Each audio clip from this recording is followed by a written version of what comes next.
Salut à tous, on se retrouve dans un instant pour un condensé d'actualité de la bande dessinée. Avec aujourd'hui Blue Note, D'où viens-tu Johnny, Lucky Luke, Boule et Bill, Rahan, Ne brûlez pas Maurice Pochon et également mon coup de cœur pour la bande dessinée. Il y a aussi la BD au cinéma et restez avec nous jusqu'à la fin, je vous dirai comment tenter votre chance pour gagner des billets pour aller voir le film Astérix et le domaine des dieux.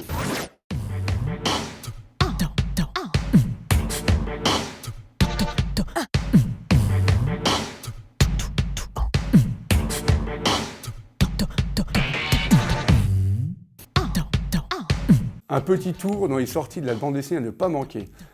Avec Blue Note, le deuxième tome aux éditions d'Argo. Là, on va retrouver Mariole et Bourquemin. Et là, on est vraiment plongé dans un univers de blues. On va suivre deux hommes au cœur d'une ville assez sombre. En même temps, on est en pleine heure de la prohibition. Donc, on est plongé dans deux univers qui sont super. Donc, l'univers du blues, la base du blues, entre justement un musicien. Donc, on va plonger dans les décors des concerts, dans des caveaux. Et en même temps, il y a tout le côté pègre, bien sûr, de la prohibition. Et c'est un superbe album, à savoir que c'est le deuxième tome qui sort aux éditions d'Argo. Maintenant, on va parler de D'où viens-tu Johnny. Donc, D'où viens-tu Johnny, tout le monde connaît Johnny, bien sûr, Johnny Hallyday, le chanteur qu'on ne présente plus. À savoir que là, on va se plonger d'après le grand bouquin de Bruys. Donc, il avait fait la biographie de Johnny en roman. Et là, il a été adapté aux éditions Jingle pour faire une super bande dessinée. Là, on est vraiment plongé 43-64, donc les débuts de Johnny, la naissance d'une idole, parce que c'est vraiment l'idole de tout le monde, même maintenant, il vend encore des millions d'albums. Et là, vraiment, on va faire connaissance avec Sylvie, donc on va rentrer dans son univers musical et familial. Et on va aussi justement parler de son père, donc le décès de son père, l'enterrement, où il était tout seul. Là, on va se plonger dans le 6e tome de Lucky Luke, avec justement, plus personne présente Lucky Luke, c'est pareil. Et là, c'est le retour de Lucky Luke, à savoir que là, c'est Garand, Plessis et HD. Donc là, Laurent Gérard nous revient avec justement un triomphe, parce qu'on le connaît au cinéma, à la télévision, avec ses sketchs. Et là, il a rejoint en fait la bande à justement Lucky Luke. Et là, c'est pour le grand plaisir, on a justement une bande-annonce, rien que pour vous.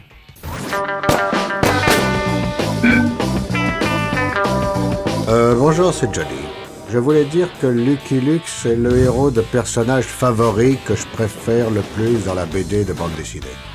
Et la bonne nouvelle, c'est que Lucky Luke, il revient dans un nouvel album de Lucky Luke. C'est normal puisque Lucky Luke, c'est le héros des aventures de Lucky Luke. Un album qui s'intitule, qui s'appelle les Tontons Dalton, avec leur neveu qui les rend complètement fous. Vous êtes fan de Boule et Bill, ça tombe bien, ils sont avec nous aujourd'hui pour le 35e album Tu roules ma poule. À savoir que Boule et Bill, c'est quand même les héros les plus connus de notre enfance, avec plusieurs générations. Et rien que pour notre plus grand plaisir, un teaser.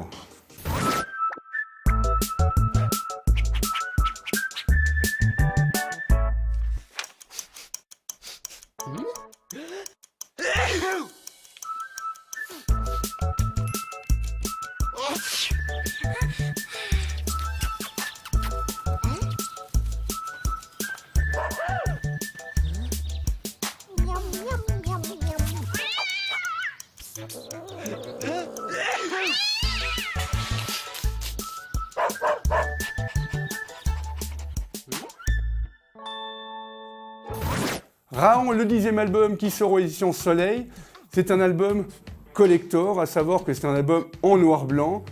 Rahan, c'est quand même le personnage le plus connu de la préhistoire, l'âge farouche. Et là, pour notre plus grand plaisir, il sort un album de 234 pages. À savoir que c'est les aventures qu'on retrouvait en journal avec le plus grand duo Cherette-Le Cureux. Et là, on a le plus grand plaisir, on va le retrouver en édition intégrale, déjà 10e album. Et c'est du pur merveille, à savoir que c'est vraiment les purs noirs-blancs retrouvés dans les journaux dans les années 80. Et pour le plus grand plaisir, on a une petite bande-annonce avec justement Rahan.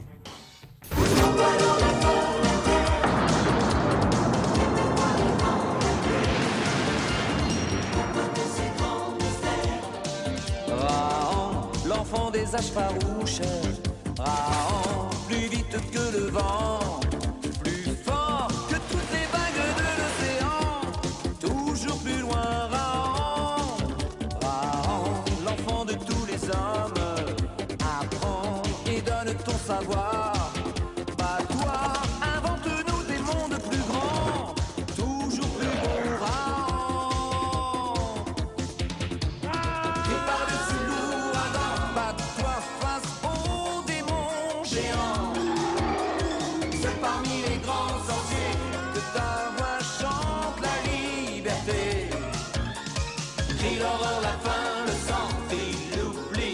Ta vie est un cri raant. Oublie les temps farouches, la peur plus sombre que la nuit. Tu vois s'étendre dans la lune si ronde tout le sourire du monde. Si le soleil se cache là-bas, très loin dans sa tanière, descend profond sous les rayons du couchant, plonge dans sa lumière. Sans perdu dans la nature, tu te baptises des âges obscurs. Marche dans la nuit des temps, la vie est un défi constant. Et plus fort combat la mort, et ton corps, ta vie est un cri raant. Ne brûlez pas Maurice Pochon. C'est le grand retour de Fabien Pieuc aux éditions Il. Et là, c'est une aventure complète, à savoir que tout le monde le connaît justement avec ses pingouins, avec ses petits dessins, avec ses illustrations qu'on retrouvait dans plusieurs journaux en France. Et là, Fabien Pieuc nous revient avec une histoire complète avec Maurice Pochon. On va savoir que c'est un mélange de polar et d'humour, bien sûr, vu qu'on connaît bien Fabien Pieuc. Et pour notre plus grand plaisir, une petite vidéo.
Ce n'est pas toi que j'attendais, aux éditions Delcourt.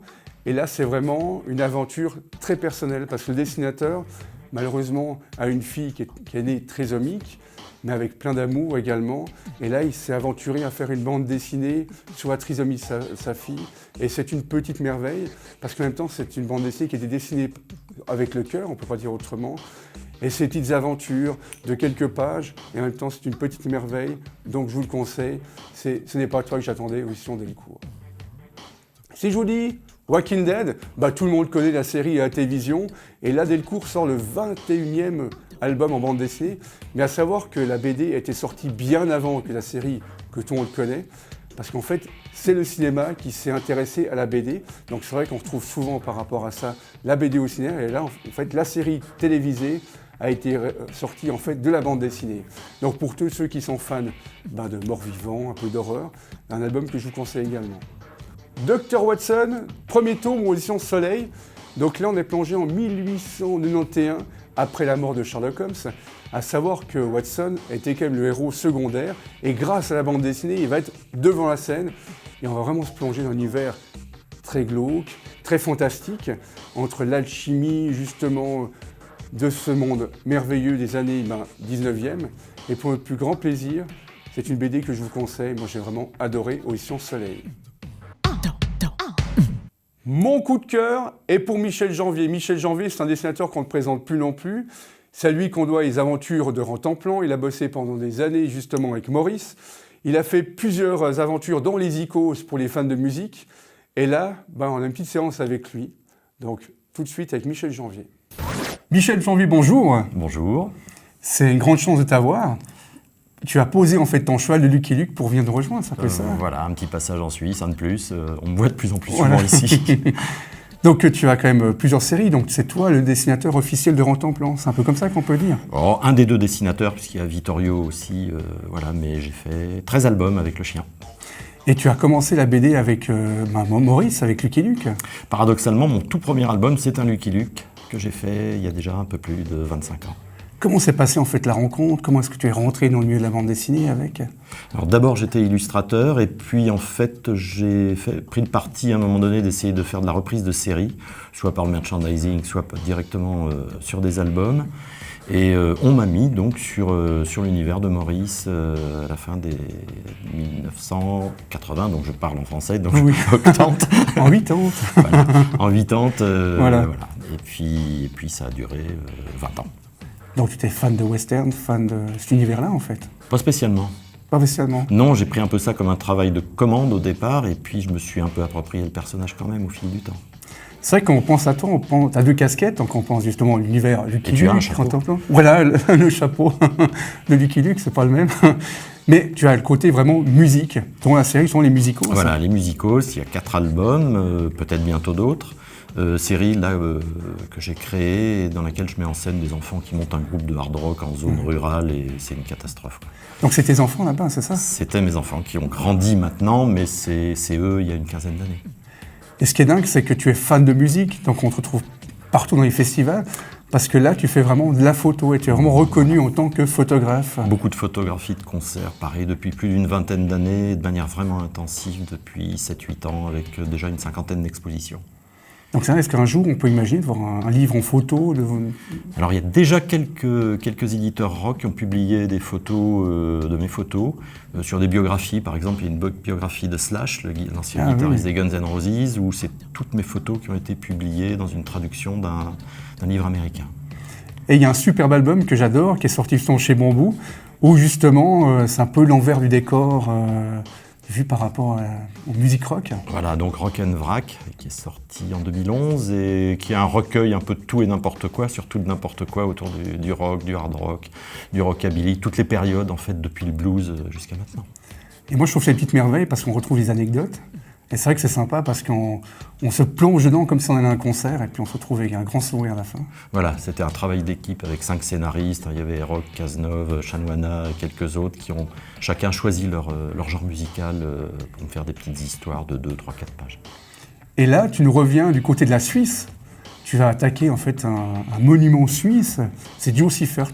Alors effectivement, donc c'est commencé depuis déjà quelques mois parce que les recherches historiques sont assez longues. Et donc une biographie en une dizaine d'histoires de 4 à 5 pages à peu près, avec Olivier Marin au scénario, chez Paquet, donc éditeur suisse, et la bio un peu romancée de Joe Siffert, qui fut quand même un des plus grands pilotes des années 60. Et donc originaire de Fribourg, et ce travail donc est entamé depuis déjà quelques temps. Et toi, tu es fan de Formule 1, c'est-à-dire que pour plonger là-dedans, tu devais déjà être fan de belles voitures avant de dire voilà, je fais une BD là-dessus. Alors il y a déjà ça, effectivement, pour revenir à Siffert, je l'ai vu courir quand j'étais enfant, à la fin des années 60. Donc quelque part, je n'imaginais pas que j'allais traiter sa biographie 40 ans après et me retrouver donc, ici pour traiter ça. Et puis, oui, une passion pour le... En fait, j'aime bien ce qui fait du bruit, le rock et les voitures, quoi. Est-ce que tu as rencontré ses copains de Joe Siffert pour les anecdotes, comme Bernard Jonzier? Non. Par contre, j'ai des contacts avec pas mal d'amis suisses qui me sortent une photothèque très, très, très riche. Il y a des gens comme Laurent Miesbauer ou d'autres. Et puis, voilà, après, il y a Internet, il y a des ouvrages et les revues d'époque aussi qui servent beaucoup. Et puis, essayer de faire quelque chose qui soit assez romanesque. C'est un peu des pilotes comme c'était des aventuriers à l'époque. Des pilotes qu'on ne trouve plus maintenant. Il était très ami avec Steve McQueen. Voilà, il y avait une espèce de mélange où les gens étaient apparemment beaucoup plus abordables. Et puis voilà, donc effectivement la possibilité de croiser aussi quelques pilotes français qui l'ont côtoyé à l'époque. Et plus proche de Joe, c'est-à-dire que tu as son fils où tu as pu lui présenter ses planches. Voilà, Philippe Siffert donc, a vu le début du travail. Et donc on va pouvoir, pareil, avec l'aide de la famille, entériner ce projet. Qui est prévu donc, pour l'automne 2015. Voilà. On n'avait pas précisé de date, Mais normalement, c'est prévu pour l'automne 2015. Donc on se réjouit de voir ça. Moi aussi. Ben, merci beaucoup. Merci. À tout bientôt. Au revoir. Qui se souvient des aventures de Paddington, le petit ourson le plus connu aussi de la planète? Et là, on va le retrouver dans une super production, à savoir que ça a été des dessins animés, ça a été des livres d'enfants, même la bande dessinée. Et là, pour le plus grand plaisir, il va sortir pour les fêtes, donc Paddington en film. J'arrive tout juste des grandes forêts du Pérou et je suis venu à Londres pour trouver une famille. Maintenant, il ne me reste plus qu'à faire bonne impression. Bonjour, j'aimerais ajouter une garantie à mon contrat d'assurance. Voilà, je vous explique. Nous avons un invité pour la nuit, un ours, et je voudrais également être couvert en cas de dégâts. Oui, un ours.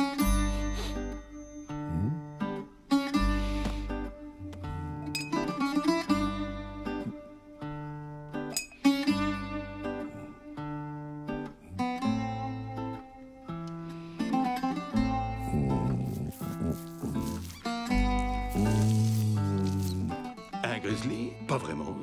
Remarquez, je ne l'ai pas vu le matin au réveil.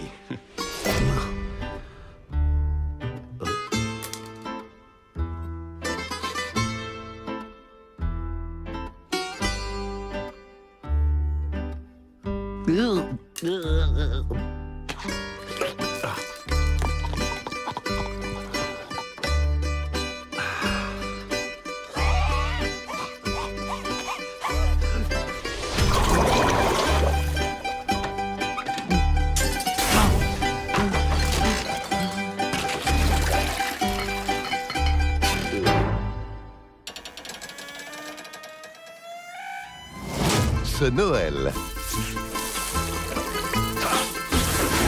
un petit ours Oh non. va provoquer un raz-de-marée.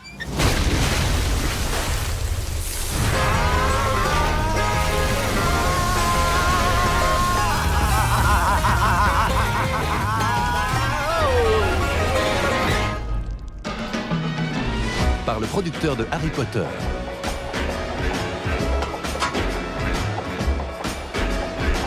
Les chiens doivent être portés.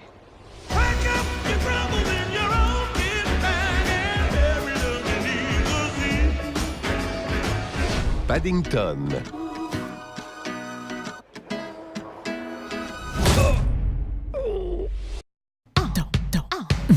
Festival BD dans l'Ain à Bellegarde, tout près de la Suisse, donc à côté de Genève, du 29 au 30 novembre. C'est un festival que je vous recommande.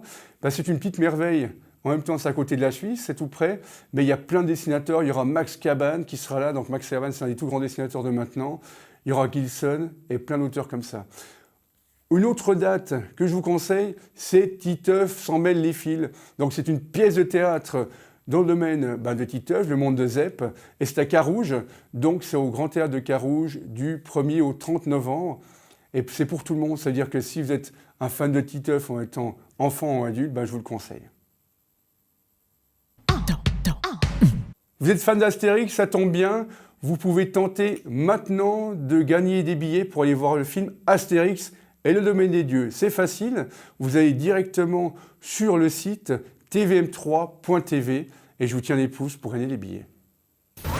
Voilà, c'est fini pour aujourd'hui, mais je vous rappelle que si vous voulez revoir cette émission, vous pouvez revoir cette émission aux heures qui s'affichent sur votre écran ou sur le site internet tvm3.tv.